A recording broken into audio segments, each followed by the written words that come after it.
"You don't belong in this family anymore." That's what my mother whispered to me outside the church at my own father's funeral. She stood there, black veil over her face, gripping my arm like I was a trespasser instead of her daughter. I hadn't even stepped inside yet. The rest of the family stood behind her, cold and silent, watching me like a stranger. Not even my little brother, the golden child, looked me in the eyes. I'd flown across the country to say goodbye to the only person who ever made me feel like I mattered. But clearly, I wasn't welcome. Have you ever been treated like an outsider in your own family? Like, comment or subscribe. Your voice matters, and stories like this one deserve to be heard. My name is Faith. I was adopted at age 6 by the Morgan family, an upper-middle-class couple who desperately wanted a daughter but couldn't have more kids. 2 years later, they had one naturally, and that changed everything. From then on, I was the almost. Almost as smart, almost as well-behaved, almost enough. I became the family's shadow. While my younger brother Caleb got piano lessons, ski trips, and praise, I got silence and suspicion. I moved out at 18 and rarely looked back. My father kept in touch, though quiet emails on birthdays, occasional visits when he was in town. He never said it aloud, but I think he regretted how I was treated. Still, I never expected what happened after his death. The funeral was just the beginning. What came next? A hidden safe deposit box, a secret inheritance, and a family ready to destroy me to keep what they thought was theirs.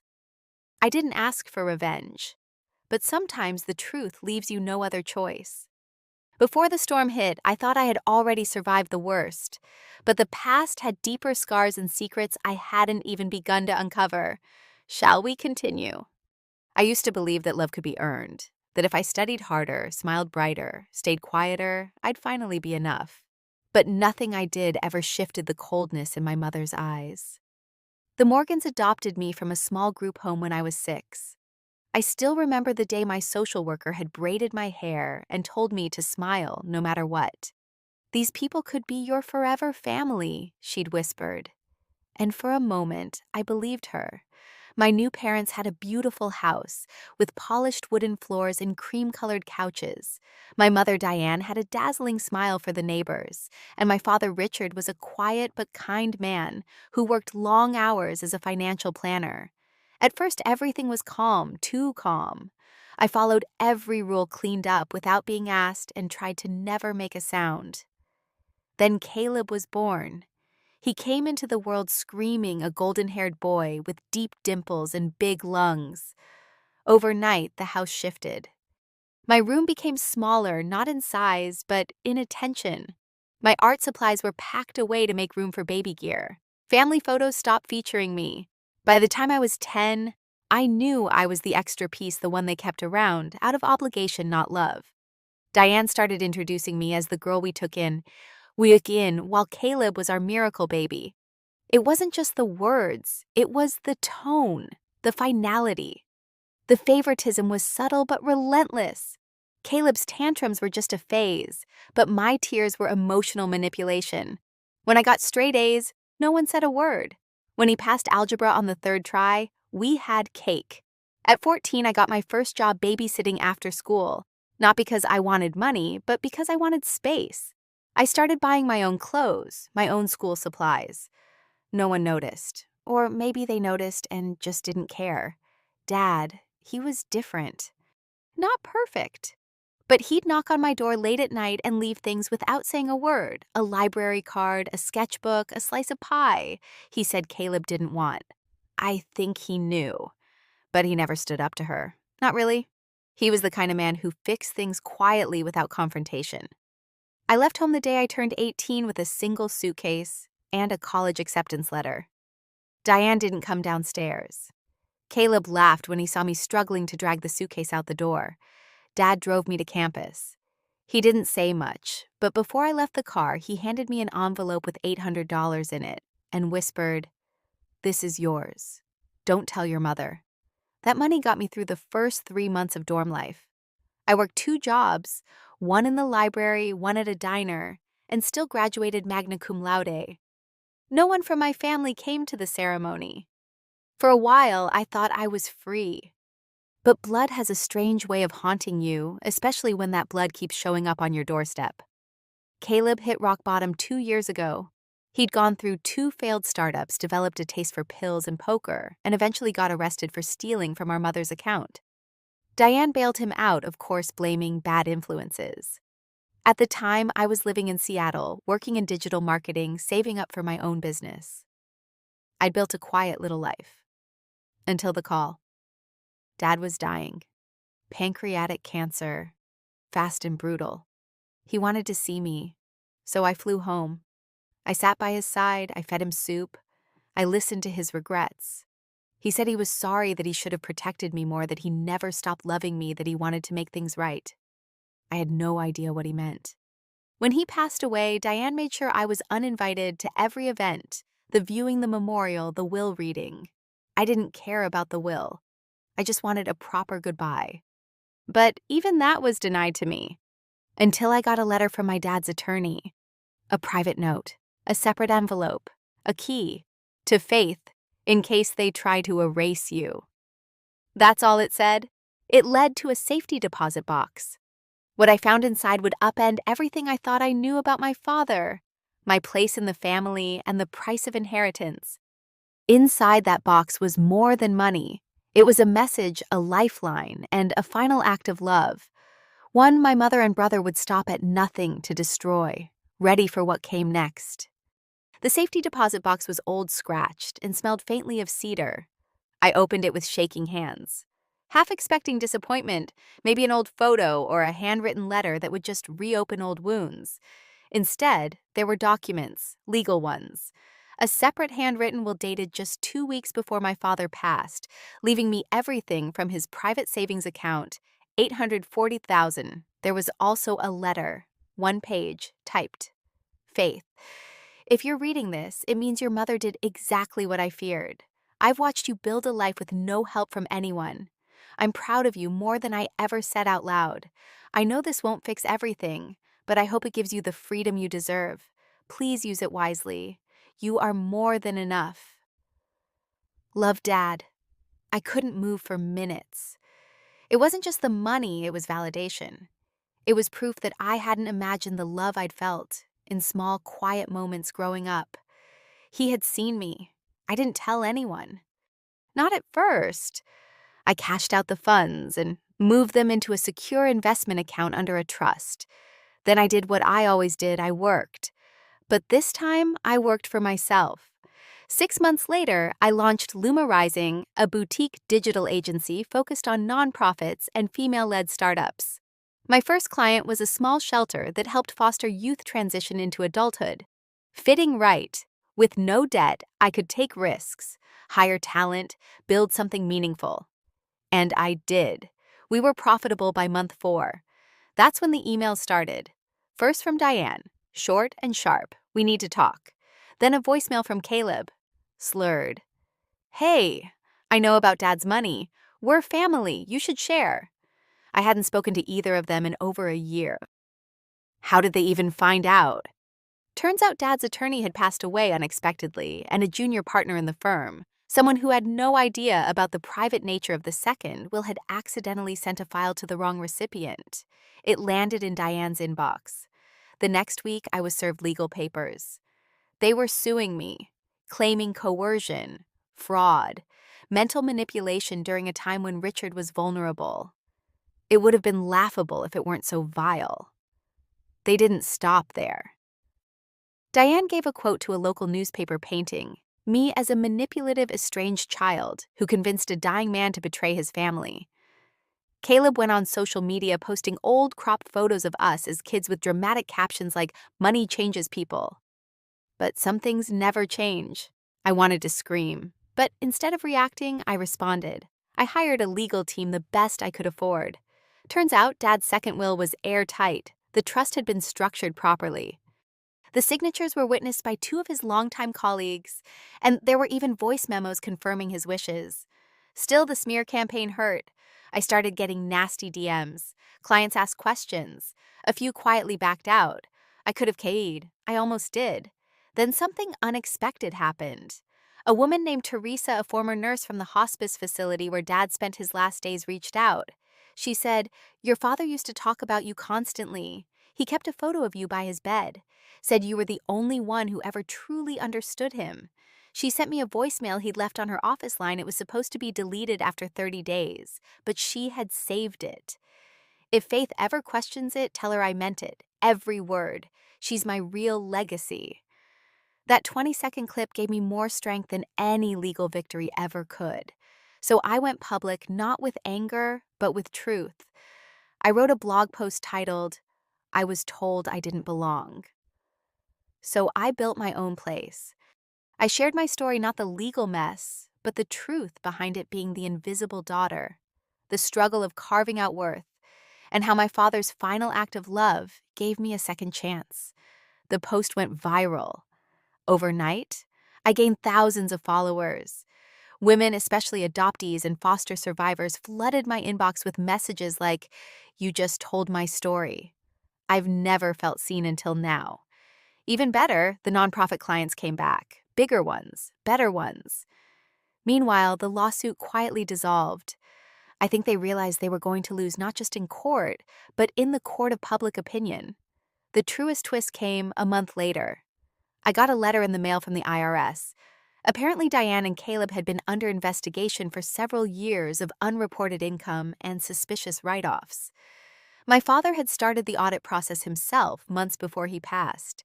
He'd just never told anyone. Poetic, isn't it? While they tried to strip me of what little I had, their own secrets were unraveling. But karma wasn't done.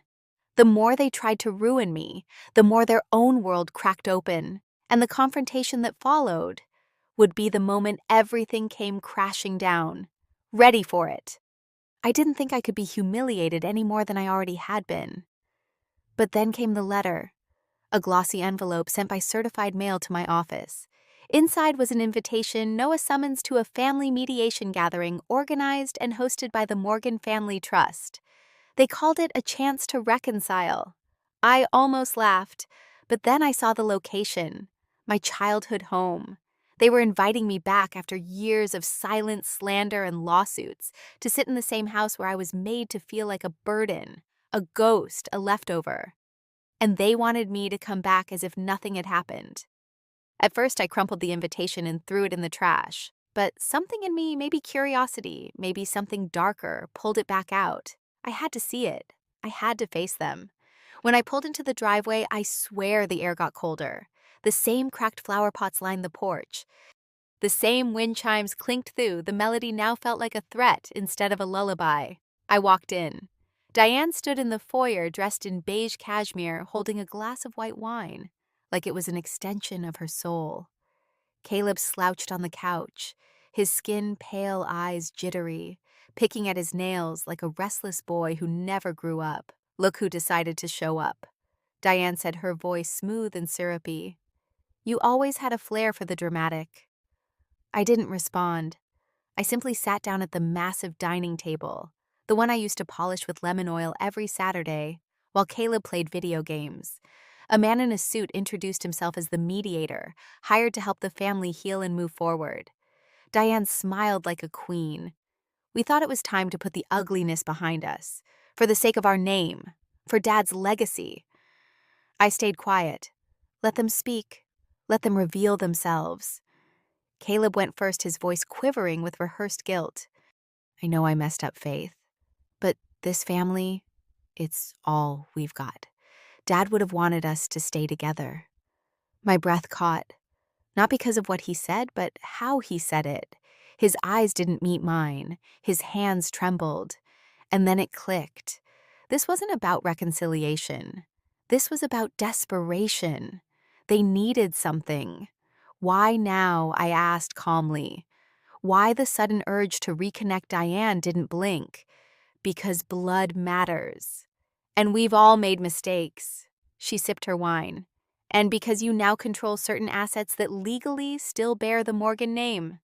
It reflects, poorly, on all of us. There it was, the truth behind the mask.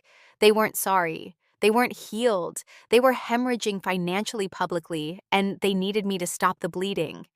I stood up. So this isn't about family, it's about saving face, about cleaning up the mess you made, Caleb snapped. You think you're so righteous now, huh? Just because Dad threw you a pity inheritance? He pointed at me, hand shaking. You were never really part of this family. You were a project, a charity case. Diane didn't stop him. She didn't flinch. And suddenly, all the strength I'd built, all the self-control cracked. Say it, I whispered. Caleb narrowed his eyes. What? Say it. Say what you've both always wanted to say. Silence. Then Diane stepped forward, her voice low, poisonous. You should have been grateful we took you in. You were never meant to inherit. You were meant to disappear. The words hit like a slap, not because they were new, but because they were finally said out loud.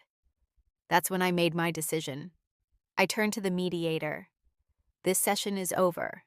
And then I looked directly at Diane. You lost your husband, you lost your image.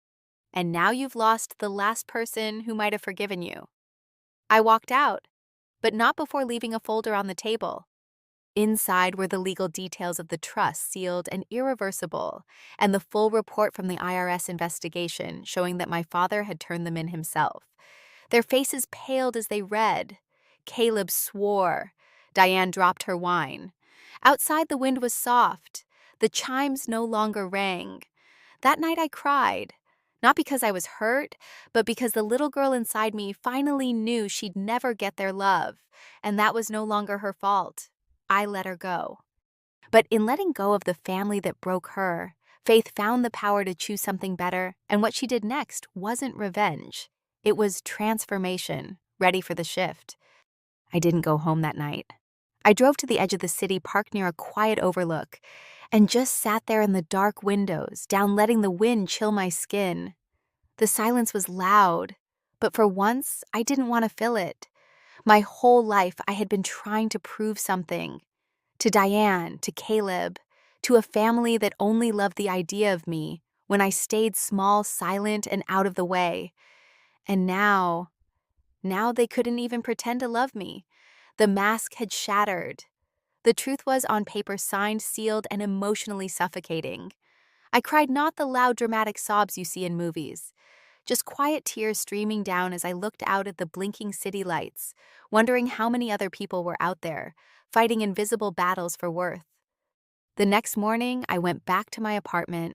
I watered the plants I had neglected. I lit a candle. I sat at the kitchen table with a cup of coffee and opened the leather-bound journal I hadn't touched in years. And I wrote, I am not what they didn't give me. I am what I built from nothing. Those words felt like stitching torn skin together. Later that week, I visited Teresa, the nurse who had sent me that voicemail from my father. She lived in a modest home on the east side of town. We sat on her porch sipping iced tea, listening to the wind move through the trees. She looked at me with soft eyes. You know, your dad told me you were the bravest person he knew, not because of what you endured, but because you never stopped hoping. I smiled bitterly. I don't know if that's true anymore. She shook her head. Oh, it is. You still hoped enough to walk through that house one last time. You still hoped there was something left to save. She paused. Now that you know there's not, you're free. Her words settled in my chest like a seed finally taking root. Free, not broken, not bitter, just free. That night, I made my decision. I wasn't going to fight them anymore. I had already won the only victory that mattered, the truth. But I wasn't going to keep the money either, not all of it. Not in the way they thought I would. I met with my attorney and redirected the majority of the inheritance into a foundation, the Luma Fund, named after the agency I'd built, because it had become more than just a business. It was a beacon. The fund's mission was clear: to provide full-ride college scholarships to girls who aged out of foster care or had survived abusive homes. Not just tuition, housing, therapy, mentorship. I wasn't erasing the pain. I was repurposing it. And suddenly the wealth didn't feel like an inheritance from someone who was gone. It felt like a tool for someone still here. That week, I also reached out to 2 former clients, small nonprofits that had lost funding during COVID and never recovered. I offered full rebranding and digital support, pro bono. They cried, so did I. Because for the first time, I wasn't reacting to pain, I was choosing purpose. Of course, Diane tried to contact me again.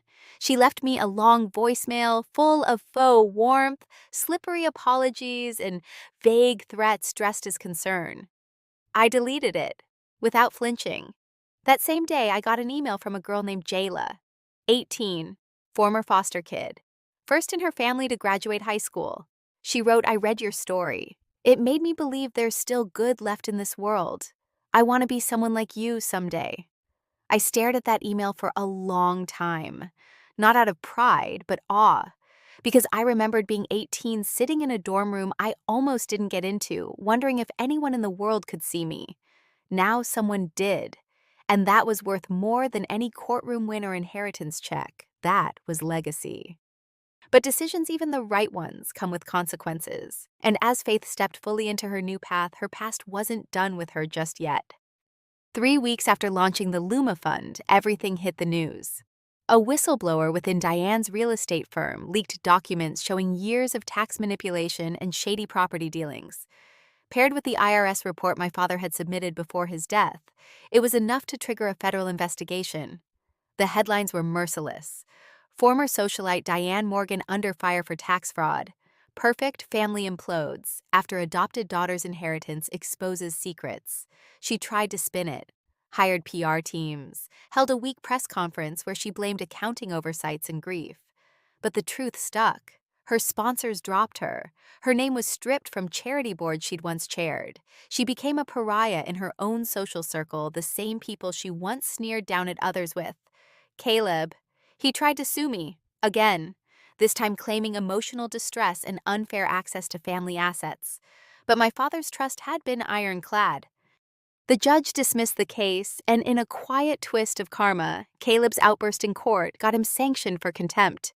The clip of him screaming, "She stole my life," went viral. He became a meme. Even teenagers on TikTok were stitching his meltdown with laughing reactions. But me, I kept quiet. I let the silence speak for me, because the truth had finally done what I never could with words. It shamed them. It freed me. And most importantly, it protected others. In the months that followed, 5 girls received full scholarships from the Luma Fund. I met each of them, gave each one a handwritten letter. I told them, "You owe no one your pain. But if you ever choose to turn it into power, I believe in you." Every time they smiled back at me, I felt like I was writing a new story, not just for them, but for myself. But even after justice and peace, something deeper remained, a final message, a quiet echo from the past waiting to be understood. I used to think forgiveness meant giving them another chance. But now I know forgiveness is choosing not to let the wound define you. I don't go near that old house anymore. I don't speak to Diane or Caleb, not out of hatred, but because peace sometimes requires distance. My life is quieter now. Richer too, not in dollars, but in depth. I wake up in the morning knowing I'm not a secret, not a burden, not less than. I'm simply Faith, a woman who turned rejection into purpose. And when I look in the mirror, I no longer ask, why didn't they love me? I ask, why did I ever let that question define me? My worth was never up for debate. Neither is yours. So if you've ever been pushed out of a place you thought was home, remember this. You didn't lose a family. You lost the illusion of one. And what you build from truth will always last longer than what they built on lies. If this story spoke to you, don't keep it to yourself. Share your truth, subscribe for more, and tell your own story in the comments below. You never know who needs to hear it.